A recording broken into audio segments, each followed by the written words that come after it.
Yo, what is up sa inyo mga kaibigan? So ngayon mag-update muna tayo guys. Ito, update tayo na Axie Infinity guys. Ito matagal na itong update na ito. Parang ngayon ka lang mababasa. So ito, merong update sa juggling rules guys. So nagkaroon ng issue sa dun sa nakarang era, no, sa Mystic era ng hindi pala nung sa Epic era, no. So nangyari yung mga player nagja-juggling. So ano ba yung mga paraan ng pagja-juggling? Ito yung juggling by gift. Halimbawa, yung Axie mo na malakas, pag nandun ka na sa top, i-gift mo ngayon yon sa ibang account para sila naman yung umangat, no. So ngayon, kailangan before 70 hours matapos yung era, kailangan nandun lang yung sa account mo, no. Kung hindi ay hindi ka na maging eligible sa rewards, no. So sunod is juggling by selling. So ang ginagawa nila, binibenta nila yung Axie nila, tapos syempre bibilihin nung isang account nila, no. So para sila na may umangat sa leaderboard. Isa naman yung juggling by offers, no. So alam naman natin yung offers, no. So i-accept mo lang kung ano yung gusto mong offer, no. Malamang yung mga offer na yun sa kabilang account din, di ba? So yun lang naman, no. So in-eliminate lang nito yung parang yung hindi pagiging fair, no. So kailangan genuine account yung achievement mo, no? So yun. So ngayon bawal lang mag-juggle, magbaro, no. So ang tanong ko lang pala dito, pwede pa rin ba sa Axie Origins yung to mobile gagamitin, no? Pero hindi ba naman sila sabay na gagamitin, no? So bannable ba yan? Kasi alam ko sa Classic hindi pwede yan, kailangan isang account lang, kasi meron ako ngayong bagong gadget. So hindi ko alam kung pwede ko bang buksan doon yung Axie Origins ko, kasi minsan gusto ko maglaro na mas malaki kasi yung screen na, no. So comment nga kayo dyan guys kung bannable ba yan, no. So kung mababan ba ako pagka binuksan ko sa ibang mobile or ibang account, yung ibang cellphone yung Origins account ko, no. So ito, isa na namang ito minor fixes lang naman to sa Origins, no. So fix bug Cerastes and Cerastes Plus, hindi siya nakakount as debuff cards, no. So laking bagay yun, lalo dun sa mga sandals, no. Sunod ito, non-seasonal charm, yan. So imbis na +3 ay +4, +3 lang yun nakalagay sa description, no.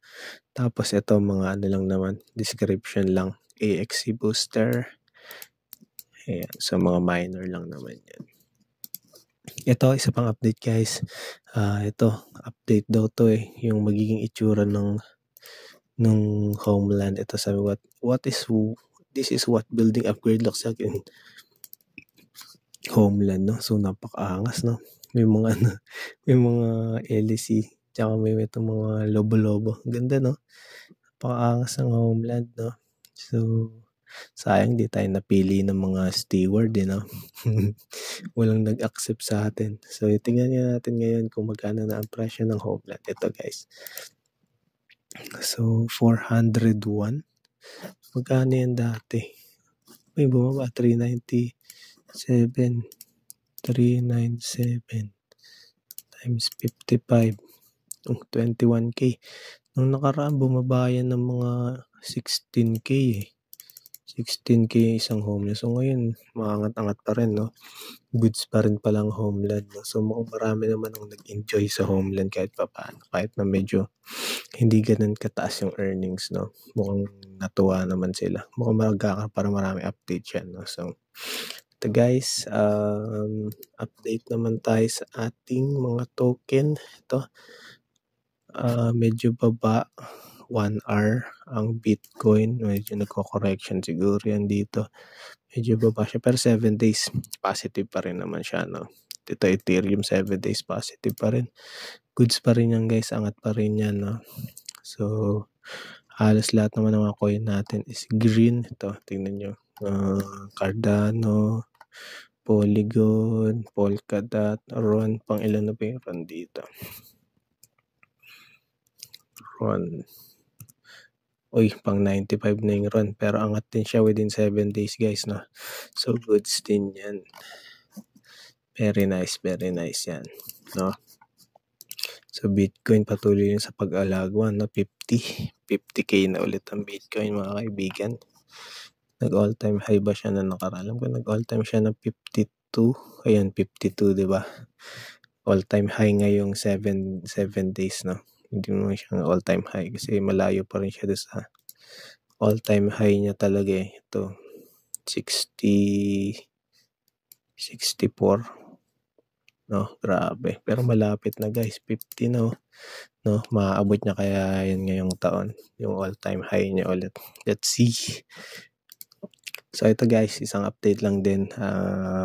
Isa sa mga alam naman natin ang update ngayon sa pixels, no? So tatanggalin na nila yung berry, papalitan nila ng pixel na token. So nag-stake tayo dyan guys, no? So since day 1 nag-stake tayo, ang nakukuha na natin ay 7.778 pixels, no? So meron na lamang ilang oras. So 1 day, bukas tapos na ito. Magkano kaya magiging value na itong pixel? Sana mataas guys, no? So ang in-stake ko dyan na value ay ito, 0.528 na BNB. So in total of halos 9 days, ito ang aking nakuha, no? So malalaman natin kung magkano value niyan kapag lumabas na yung pixel na token, no? Sana medyo mataas, no? 7 yan. Amazing yan pag mataas. Tapos ito guys, ito update na tayo dito guys sa ating pagfa-farm ng Ron. So ito, connect natin wallet natin pala. So as of 10:49 na guys ng gabi. 10:49 ng gabi. Ang update sa ating Ron farming ay 1.32. Yan, no? So update natin to sa ating Excel file. Dilitan natin to, hindi pala to kita no nakaraan. Yan.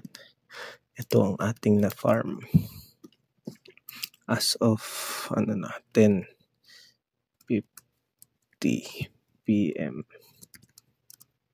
Yan, ito hindi pa rin nagbago to. Ito pa rin ang aking value, pero value ng ngayon ay ito. So punta tayo sa USD to PHP para ma-check natin kung umangat ba o bumaba ang mali dito. 46, uy, bumaba guys. Bumaba ang ating peso value. Oh, mali ito. Dapat red na yan. Red can dapat. Maling conditional ko. Ayusin ko na lang ta.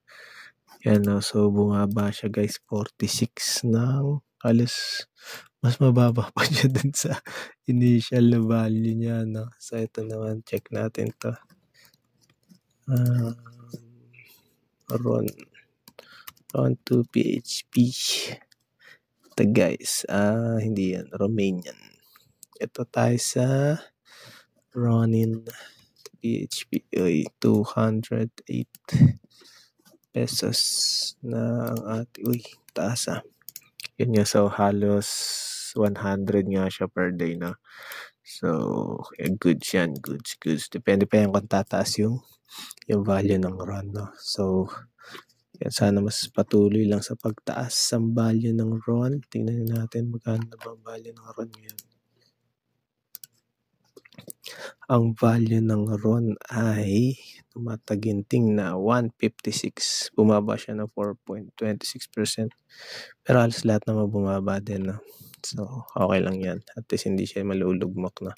So ito na guys, i-update ko na kayo sa ating Axie giveaway, mga kaibigan. So dahil dalawang YouTube ang ating sinusubaybayan, gagamit na lang tayo na itong Roleta, no? So, ilagay natin dyan ang mga pangalan. Ito, saan na yan? Ito, mga pangalan ng ating comment. Di kasi nagparamdam to si Hastan Salik 6. Sayang, no? Kung nagparamdam ka sana, ikaw nagwagi. Saan yun? Paano makita yung comment dito? Comments.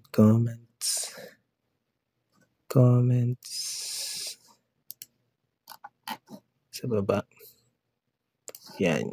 Ito si una. Yan. Si Shimit. Sunod si Nathan. Yan, parang makita niya talaga guys na nilalagay ko yung pangalan nyo. Sabihin niya dinadugas ko kayo eh. Ito si Nelson. Si Irech. Ito si Romy Medina. Si Smil ay nandito na siya sa taas. Si John Lorenzo. Kailangan walang pare-parehas. Ito si user. Ito parang mga dami account to Ito din no. Dami siyang account Yan. Ito si Edmund. Si Angelo. Yan. Tapos dito sa kabilang saan na isa nating YouTube?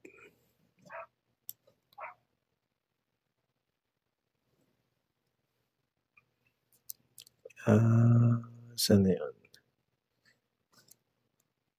Ito pala ito. Si Angelo nandito na.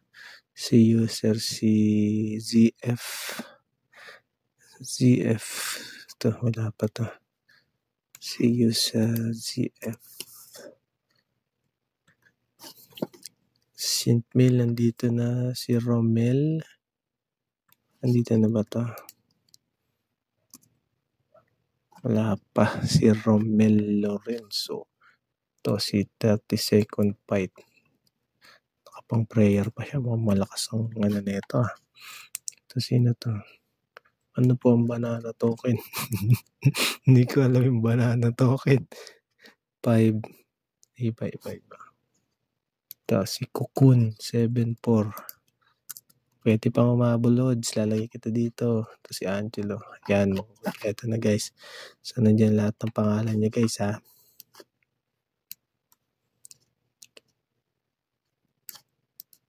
Yan. So ito guys. Yan. So ngayon pipili na tayo mga kaibigan. Paano to? Paano pumili dito? Yun. Ito na guys. Walang halong duya yan guys Let's go. Congratulations kay